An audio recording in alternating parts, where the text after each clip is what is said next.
most recent version is the one we're talking about today, and that is the DSM-5-TR, came out in 2022. It is important to keep in mind that the ICD, because the DSM uses the ICD codes, they are joined at the hip, but they do very different things. The ICD, as I mentioned, is produced by the Global Health Agency of the United Nations, called the World Health Organization. It covers everything you can get, physical and mental conditions, and it covers what you, mortality, what you can die from, and morbidity, disease, what you can get. The DSM, by comparison, is produced by one association on one continent in one country, the American Psychiatric Association in the United States. It covers only mental disorders, no physical disorders, and it covers only morbidity, that is disease, what you can get, not what you die from. If you studied the DSM, you will recognize you did not cover general health conditions, and you didn't cover predominantly what people die from. You mostly covered mental and behavioral disorders that people get. The ICD is free. It's an open resource for public health benefit. The DSM is obviously copyrighted and proprietary and is a major source of revenue for the American Psychiatric Association. The ICD is and was designed for countries and frontline service providers. Originally, the DSM was designed for U.S. psychiatrists that at that time, you will remember, this is in the day before lay analysts, psychiatrists were all psychoanalysts, and all psychoanalysts were psychiatrists. The roll call, if you will, of the American Psychiatric Association and the American Psychoanalytic Association was isomorphic. They were one and the same. Things have changed since then. The ICD is global, multidisciplinary, and multilingual. The DSM, by comparison, has long been criticized for being Anglophone in its perspective, dominated by the U.S., and of course, is the smaller in the Venn diagram of the two circles. The ICD revisions or changes are approved by the World Health Assembly. Every country, including the United States, has one health minister or health cabinet member. We have one. They get one vote. There are about 200 members nearly of the World Health Organization Health Assembly at this time. And by comparison, the revision approval structure for the DSM is that there is a series of 20-some work groups. The work groups refer their recommendations to a task force. The task force says yay or nay and advances their recommendations to the Board of Trustees of the American Psychiatric Association, and the Board of Trustees makes the final decision. So you can see that's a very different approval structure. One is global and multidisciplinary and multilingual, and the other is pretty hierarchical and relatively narrow. So let's say something then about how the emergence of the DSM-5-TR. When the DSM-5 launched in 2013, it was very much in a position that the Roman god Janus was. If you remember the Roman god Janus, he had two faces. He had one face that faced toward the past so that he could see all that once was. And at the same time, he had a second face that faced toward the future so that he could see all that was yet to be. He simultaneously could look backward and forward to what has transpired and what is yet to occur. The DSM-5 was in exactly that same position when it launched in 2013 because it was using ICD-9 codes. ICD-9 codes were from 1974. So it had to embrace the code structure from yesteryear because that's what we were using and what we continued to use for the first 3 or 4 years that the DSM-5 was out. At the same time, it was designed to articulate with the ICD-11, and we knew we were going to be adopting 2 generations late the codes for the ICD-10. That was already in the plans. The American Medical Association had already thwarted that adoption once.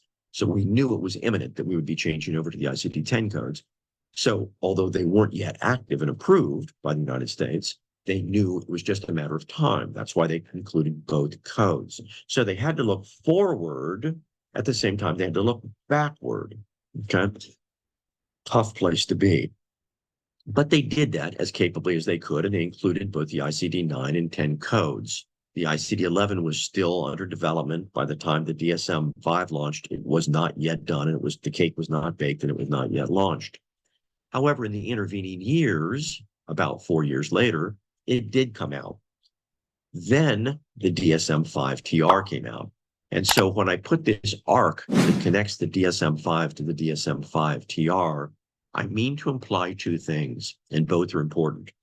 Clearly, the DSM-5 TR or text revision is a revision of the DSM-5, whether you see it as an extreme makeover, whether you see it as a scabbed-on revision, it is a derivative of the DSM-5, no doubt about it. However, in the intervening time between the publication of DSM-5 and 5TR, the ICD-11 launched. So the DSM-5 could take advantage of whatever changes were made in the ICD-11. However, it had to be careful because it wasn't allowed to be called DSM-6, and so it couldn't make major changes because that would be a whole new edition. So it had to judiciously choose those flavors that it wanted to adopt. Think of it this way. Think of the DSM-5 TR this way. If you've ever baked chicken or fried chicken, you'll recognize you have all these pieces of chicken. You have wings and drumsticks. You have thighs. You have breasts. And maybe you dip them in milk. And then you have a plate, a platter, or a pan that you have breadcrumbs in. And what you do is you take each of those pieces of chicken, a wing, breast, drumstick, and you drag it through those breadcrumbs, don't you? And then you turn it over and you drag it through again. And some of those breadcrumbs stick to that chicken, and then you kind of shake the breadcrumbs off, and then you put that piece over here, and then you drag another piece through that breadcrumbs, and you drag another piece through that breadcrumbs. And eventually you have a stack of coated chicken, and you put those delicious things in the oven, and they come out nice and crisp and toasty, and they are baked. Well, that's what the DSM-5 TR did.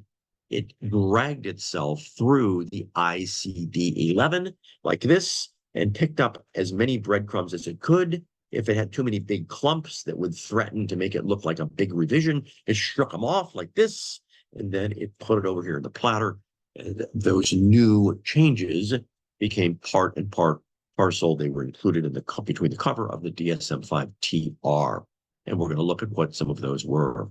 Keep in mind, the ICD-10 chapter structure looks exactly like this. This is only the first 10 of 21 chapters in the ICD-10.